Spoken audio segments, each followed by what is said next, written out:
Welcome to Mayor and Council One-on-One. I'm joined by Councilmember Hall. Thank you so much for joining us. My pleasure. And we wanted to talk to you about a couple interesting news updates with the Rockville City Police Department and wanted to get your thoughts on a couple subjects. We wanted to start off first about your thoughts on the recent polar bear plunge. Wow. Well, those guys are better than I am, I have to tell you.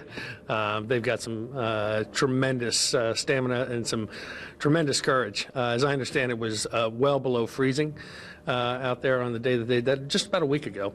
And we had twice as many folks actually go out there, over 20, as we had pledged to show up, as well as our new dog, as well as one of our canine officers.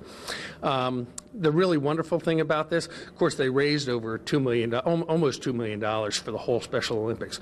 But for Rockville's contribution, we raised almost 200% of our $2,000 goal, and that was just tremendous and wonderful participation from everybody. So I'm really proud of those guys. I envy them. I don't want to be one of them. Why is it important that Rockville City Police participates in events such as this? It is important because it's outreach in an important way. And that's also true with the canine units as well, and we'll talk about that in a minute. But doing these sorts of things where you're actually participating and reaching out to folks in a real physical context and inspiring folks, I think is very important. One of the most important parts of our law enforcement here in Rockville is community participation, and our Chief of Police, Chief Treshik, has been a long-standing advocate for it, and it makes a real difference.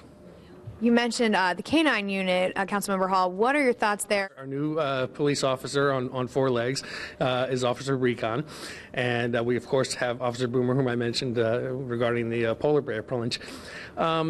You know, they're an important addition. They are also part of the outreach effort for the city, but they're also an important law enforcement resource. Our Rockville City Police recently went into their new home, the headquarters right in downtown Rockville. They've had a couple months there. What sort of image do you think that sends back to the residents of Rockville? I love it because it's right smack in the heart of our city. It's where it belongs. It's near town center, gives them great access, gives the community great access to them, so that folks don't have to come to City Hall into the basement to conduct business with the police. And it really puts them out there in a way that I think is a further extension of our community policing effort. Well, Councilmember Hall, thank you so much for spending time with us for this Mayor and Council One-on-One segment, and we'll talk to you soon. Super. Thank you so much.